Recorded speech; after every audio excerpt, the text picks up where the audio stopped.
I was appointed farm manager for Godley Peaks 19 years ago and came here with a low country mentality into the high country, a passion for fine wool.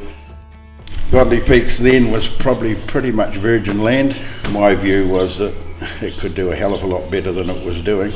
I think back then we had 2,000 ewes, 2,000 wethers and 54 cows. Currently there's just over 7,000 ewes, 400 breeding cows.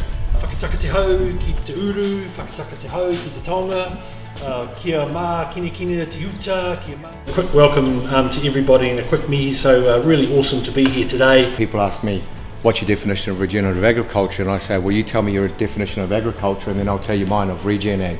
Because if we said to you in the room right now, write down on a bit of paper your definition of agriculture, you can pretty much bet your boots we're going to get 50 different answers. Same with regen ag. We could see this growing consumer group of people who were making decisions, making their purchase decisions based more than just on product quality and the functional aspects of the product. They were starting to make decisions based on how those products align to their values. We've got down now to a stage where we've been renewing pastures probably about every 8 years to keep it sustainable. Stock came out of here yesterday and he's keeping these covers on, so that's protecting your soil.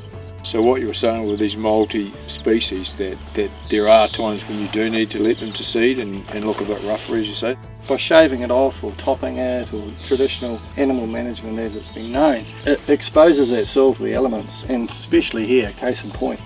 If we can lower that soil temp by 5-6 degrees because we've got a cocksfoot hanging up or a mustard plant or something like that, that's a win. And you can't talk about carbon and climate change at the moment without people saying, well, hey, isn't one of the big solutions to that this whole concept of storing more carbon in our soils and regenerative agriculture? So it was this concept that we couldn't ignore any longer.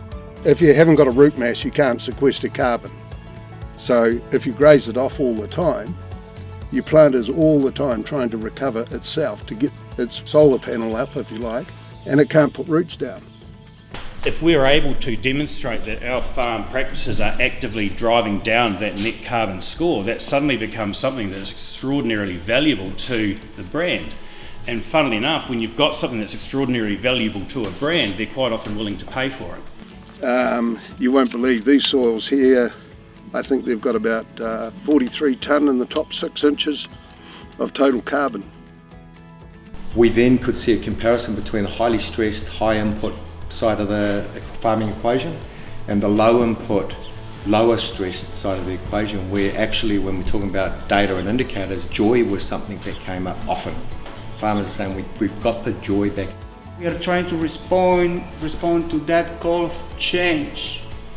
Change is the only constant in life. Things keep changing, whether we like it or not.